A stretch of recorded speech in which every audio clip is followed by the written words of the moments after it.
Assalamualaikum warahmatullahi wabarakatuh.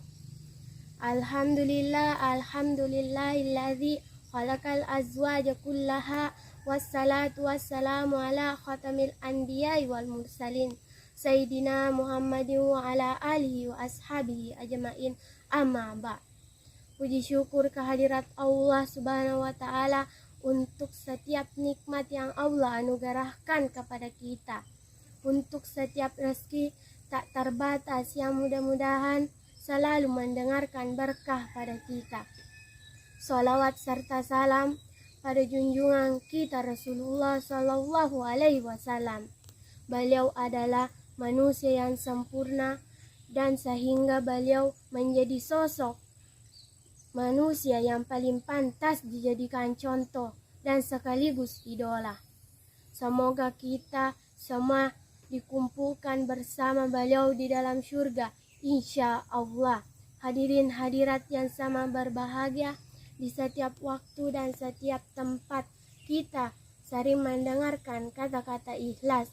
Bahkan karena pantungan ikhlas, sampai-sampai banyak ayat Al-Quran yang menyinggung mengenai kata ikhlas. Apa sebenarnya itu ikhlas? Mari bersama kita menyimak dan belajar mengenai ikhlas. Kata ikhlas berasal dari bahasa Arab yang bermakna bertakarub kepada Allah Subhanahu wa ta'ala dari hal-hal yang mengotori, bisa juga berarti menjadikan Allah Subhanahu wa ta'ala sebagai satu-satunya tujuan. Kebalikan dari ikhlas adalah riya, dari kata-kata ruqyat yang berarti melihat, dalam arti semua yang dilakukan bukan karena ingin mendapat rahmat dan hidayah Allah, tetapi karena mengharap pujian makhluk, terutama pada manusia. Selalu ada pengharapan yang lebih dari manusia dibanding pada Allah Subhanahu wa ta'ala. Allah Subhanahu wa ta'ala berfirman dalam Al-Quran surah Al-Bayyinah ayat 5. A'udzu billahi minasyaitonir rajim. Bismillahirrahmanirrahim.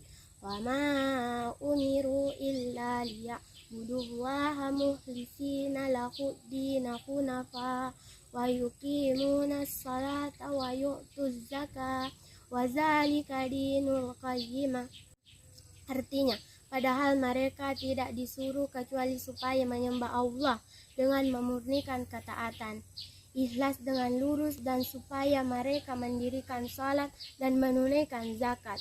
Dan yang demikian itulah agama yang lurus. Kaum muslimin dan muslimat rahimakumullah. Para ulama ada beberapa cara untuk ikhlas dan belajar ikhlas, antara lain: 1. Mulailah mengerjakan hal sederhana tanpa merasa terpaksa mengerjakan apa yang disuruhkan kedua orang tua sebagai suatu keharusan dan tanpa paksaan, semata karena mengharap ridho orang tua dan ridho Allah.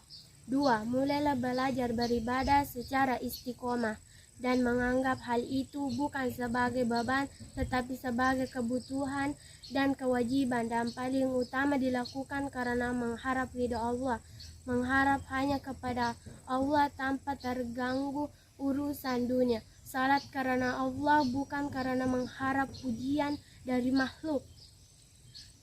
Zakat dan bersedekah karena Allah, bukan karena mengharap mendapatkan jabatan dunia.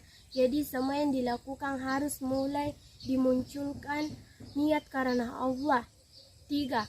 Semoga kita semua bisa belajar dan menguasai sifat ikhlas, sehingga hidup kita lebih tenang dan mendapat tempat terbaik dari sisi Allah Subhanahu wa ta'ala. Lebih dan kurangnya mohon dimaafkan. Wabillahi taufiq wal hidayah. Assalamualaikum warahmatullahi wabarakatuh.